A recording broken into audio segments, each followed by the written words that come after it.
Countdown for blast off.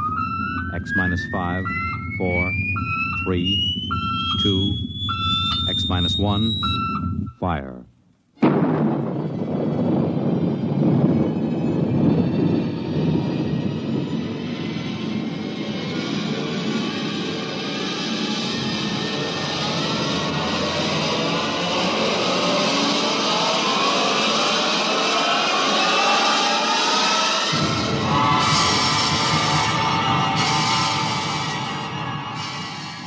From the far horizons of the unknown come transcribed tales of new dimensions in time and space. These are stories of the future, adventures in which you'll live in a million could-be years on 1,000 maybe worlds.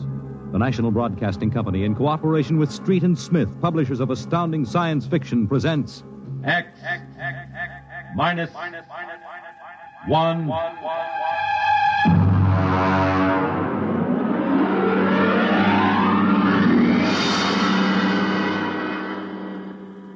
Tonight, the Ray Bradbury story entitled, And the Moon Be Still as Bright.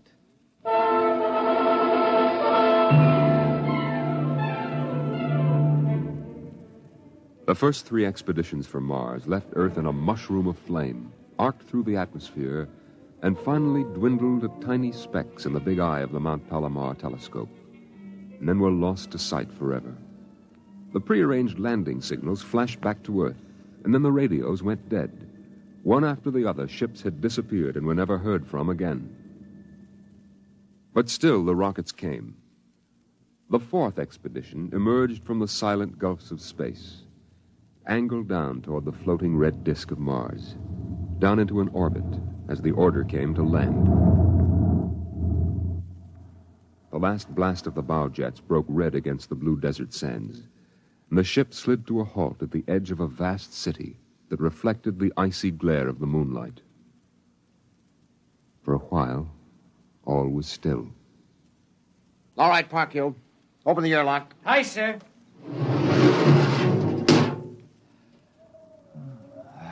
Fresh air. Hey, it's cold out here. Who cares? We got here. I thought I'd never hit solid ground again. Hey, how about a fire, Captain Wiley? It's freezing. Later. We have work to do. Oh, smell that air. Well, you could get drunk on it.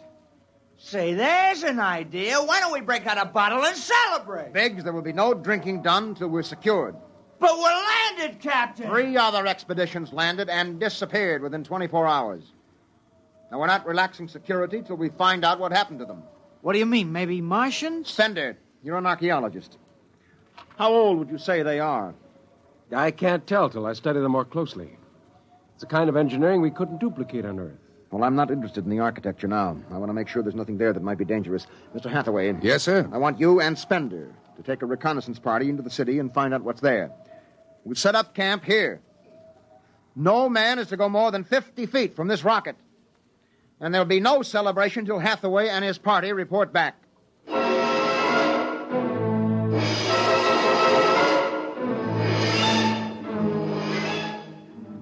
In the sea bottoms, the wind stirred along faint vapors, and from the mountains, great stone visages looked upon the silvery rocket and the small fire.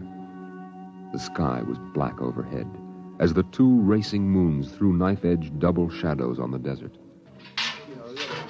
All right, come and get it. Ciao. Hey, what do you got to eat, Cherokee? Sorta smothered in cold chicken fat. Good. I thought it was something I couldn't eat. Hey, Captain. Mr. Hathaway's back. Oh, Captain Wilder. Oh, yes, over here, Mr. Hathaway. Well? Most of the city's dead. Spender says it's been dead a good many thousand years, but we found one part about a mile over What toward about the... it? People were living in it last week, sir. People? Martians. Where are they now? Dead. We found bodies, thousands of bodies. They hadn't been dead more than 10 days. What did they die of? You won't believe it. What killed them? Chickenpox. Chickenpox? Yes. Where could they get chickenpox? From Earth. Oh, then the other rockets did get through. Yes. I don't know what the Martians did to them, but I sure know what they did to the Martians. They gave them chickenpox and wiped them out. They just didn't have any resistance to an Earth disease. Think of it, Captain. A race builds itself for 1,000,000 years, refines itself, does everything it can to give itself respect and beauty, and then it dies. Of what? It's like saying the Greeks died of mumps or the proud Roman Empire collapsed because of athlete's foot. We didn't even give them a decent excuse for dying. We just gave them chicken pox. Spender, get hold of yourself. You didn't see those bodies, Captain. Yes, I know. It must have been a shock. You need a rest, a little relaxation. The Martians are dead. There's nothing you can do about that now. Hey, you hear that? The Martians are all dead. Come on, let's break out a bottle and hoop it up. How about a case, eh? Oh, good Lord. They have to do that now? Isn't there time later to throw old beer cans into the canals? Spender, you're an idealist. They're not. All they know now is that they're safe. Little shouting won't hurt. You think too much. I was safe on Mars. The first Earthmen on Mars. We're going to celebrate. Yahoo!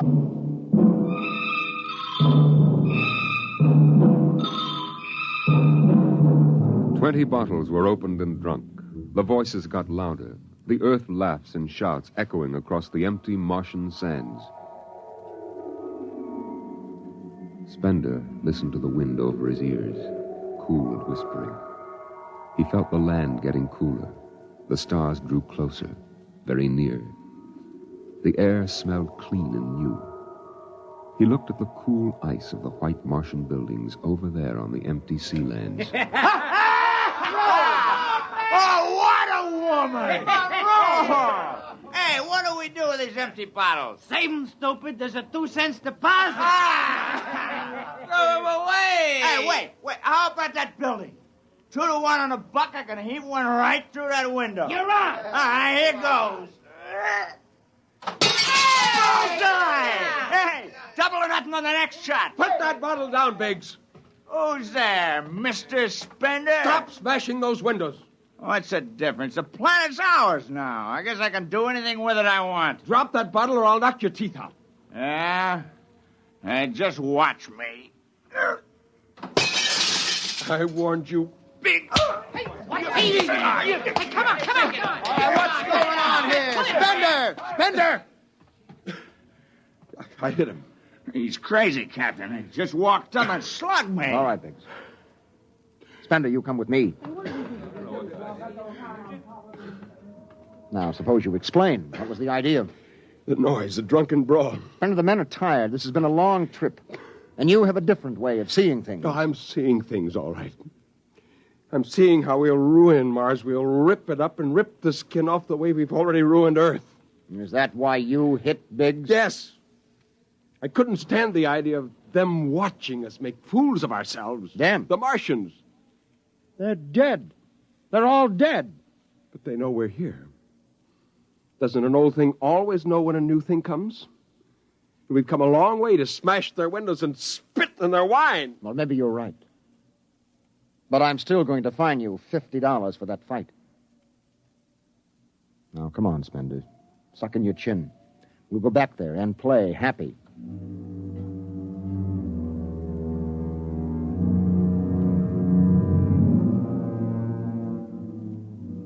Now they moved out into the moonlight across the desert. They made their way into the dreaming, dead city. The light of the racing twin moons glinted on the barrel of a pistol, the long blade of a machete, the round, gurgling shape of a raised bottle. The wind blew in from the dead sea bottom and brushed through the silvery wire filigree of the towers. Strange music drifted down to the double-shadowed streets, a thin, haunted music that played as it had played through the uncounted years of time. Nobody moved. The moons held and froze them. The wind beat slowly around them. Hey! Hey, you people in the city! Biggs! I just want to make a little noise. What kind of a celebration is this, anyway? Come on. They built this city thousands of years ago. And now where are they? How did they die? Who cares? They're dead. That's good enough for me. Lord Byron. What? Lord Byron, a 19th century poet. He wrote a poem that fits this city. Might have been written by the last Martian poet. So we'll go no more a-roving so late into the night.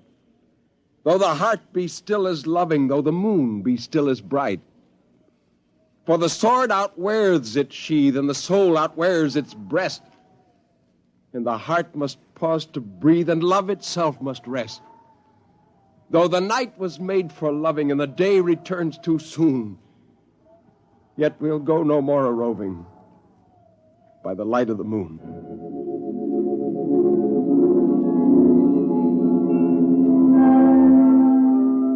Without a word, the Earthmen stood in the center of the city. It was a clear night. There was not a sound except the music of the wind. At their feet lay a tile court, worked into the shapes of ancient animals and images. They stood there, silvered by the double moons beneath the crystal towers of Mars. And then Biggs was sick, and the sour stench of liquor filled the cool air. The men of Earth had come to Mars. And Spender turned and walked away into the city, alone in the moonlight, never once stopping to look back. It was a morning that might have been a Monday, or a Tuesday, or any day on Mars. Biggs was on the canal rim, his feet hung down in the cool water, soaking, while he took the sun in his face. Hey, what are you doing back here, Biggs? Didn't you go out with the search party? Yeah. I come back. I got a blister. Oh, yeah. What do you mean? Look, Cherokee, see that? Anyway, I had enough searching. 4 days hunting for that screwball Spender. Didn't find him yet, huh? Oh, good riddance. Oh, my feet. I'm going to soak them in the canal. If I was Wilder, I wouldn't worry about that nut Spender. Let him go. He's a crackpot anyway. Well, he's a little foggy upstairs, I guess.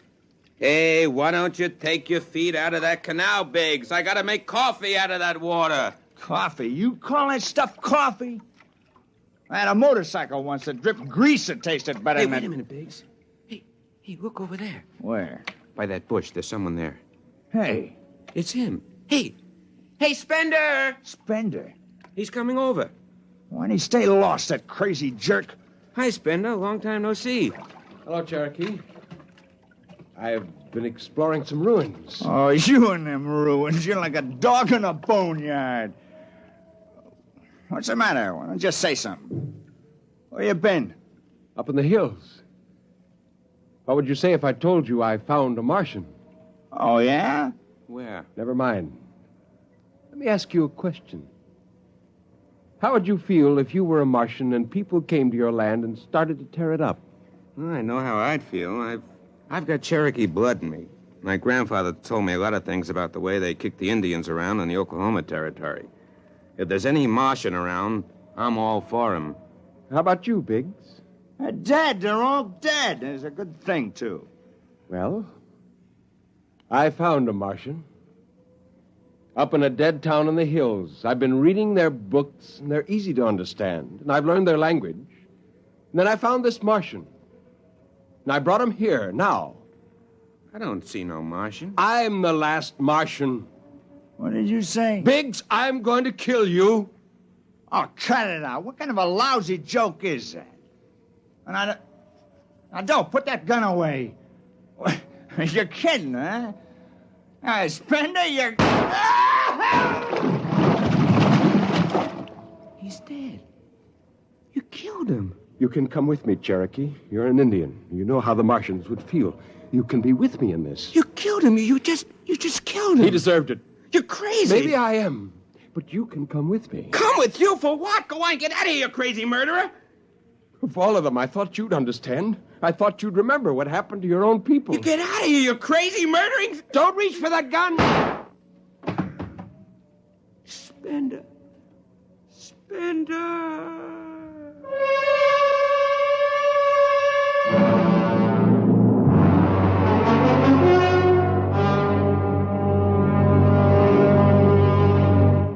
Hathaway, break out the arms locker. Issue pistols, rifles, and grenades. Yes, sir? And you'd better get the Bible out of the navigation chest. We have to bury these two.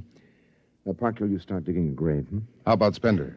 We'll have to go up in the hills and find him. Just let me at him with my bare hands, a crazy murdering louse. That's enough, Parkhill. The man is sick. He must be... Sick my eye. He's That's enough. Now grab a shovel and start digging.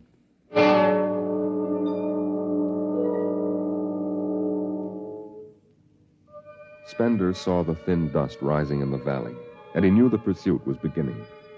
The sun burned farther up the sky, and the blue sand drifted lazily across the sea bottom below. He sat beside a quiet pool 10,000 years old and held a silver book. Through the house played the strange wind music of ancient Mars, and he heard voices whisper in his mind.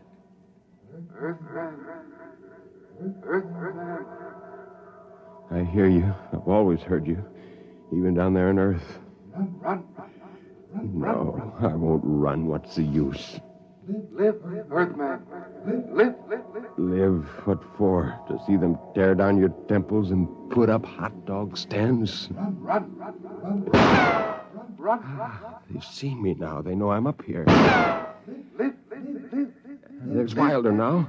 I've got him right in my sights. Kill, Earthman. Kill.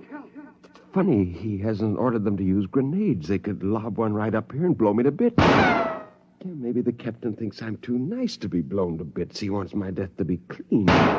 Just one bullet hole in me, nothing messy. And why? Because he understands me. Kill. The only one in the crew who ever did. Kill. Well, at least I can do the same for him.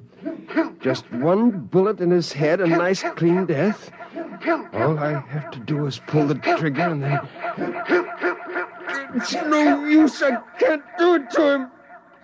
Spender! Can you hear me, Spender? I hear you, Captain. What do you want? Talk! Truce! All right. Come on up. Leave your gun down there and keep your hands up.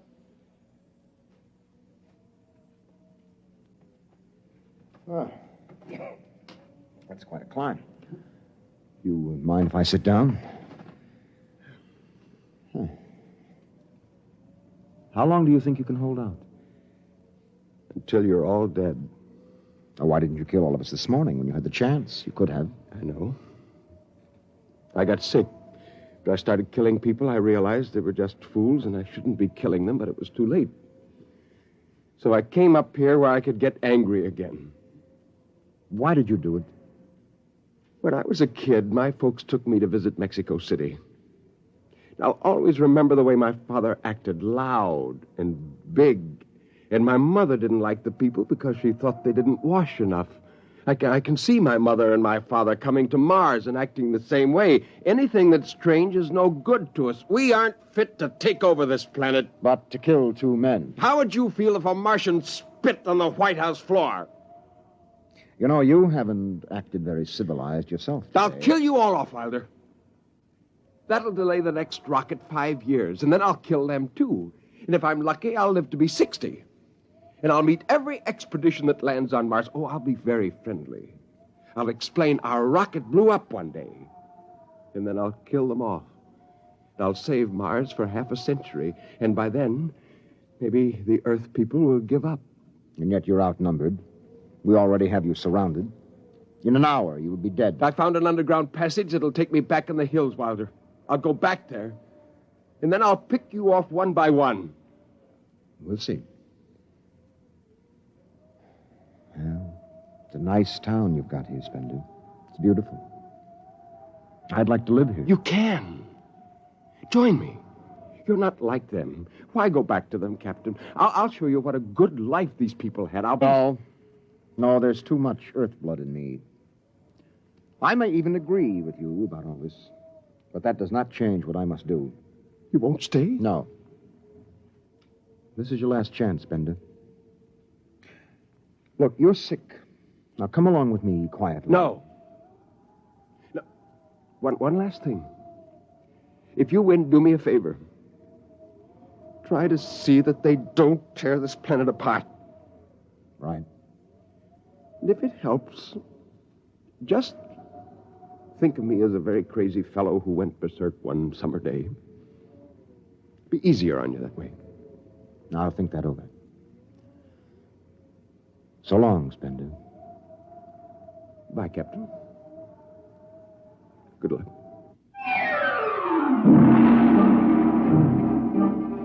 The men spread out again, walking and then running on the hot hillside places where there would be sudden cool grottos that smelled of moss, and sudden open blasting places that smelled of sun or stone.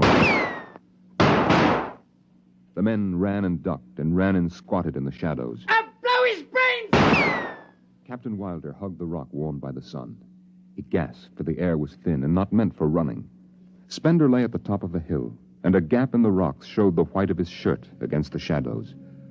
Wilder looked at the towers of the little, clean Martian village, like sharply carved chess pieces lying in the afternoon. He saw the rocks, and the interval between, where Spender's chest was revealed.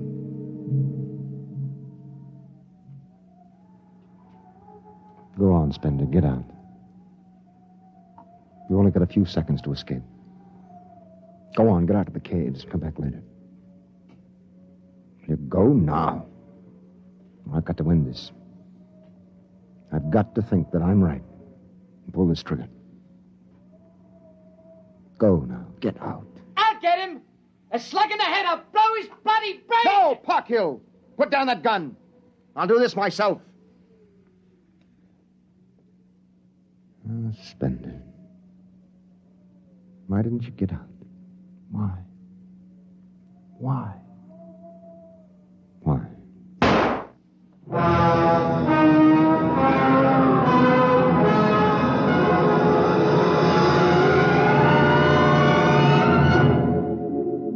They buried him in that ancient valley town, where the music of the wind played on through the days and the nights.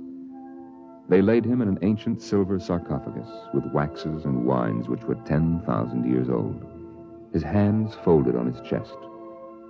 The last they saw of him was his peaceful face in the cold silver light of the racing twin moons. The captain found the poem in Spender's pocket, and he read it before he shut the marble door. So we'll go no more a-roving so late into the night. Though the heart be still as loving, and the moon be still as bright.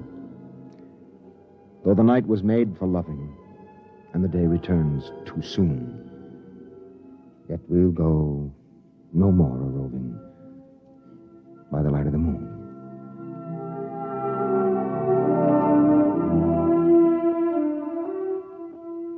The next afternoon, Parkhill did some target practice in one of the dead cities, shooting out the crystal windows and blowing the tops off the fragile towers. Captain Wilder caught Parkhill and nearly knocked his teeth out.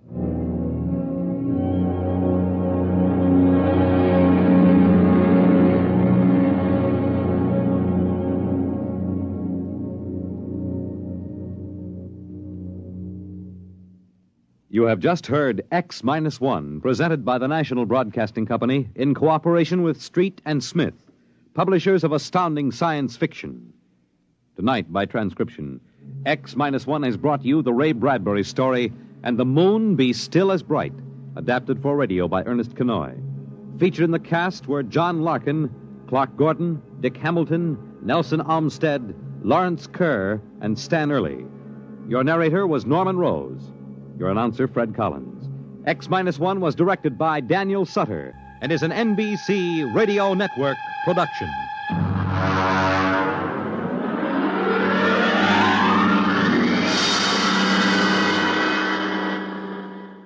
X minus 1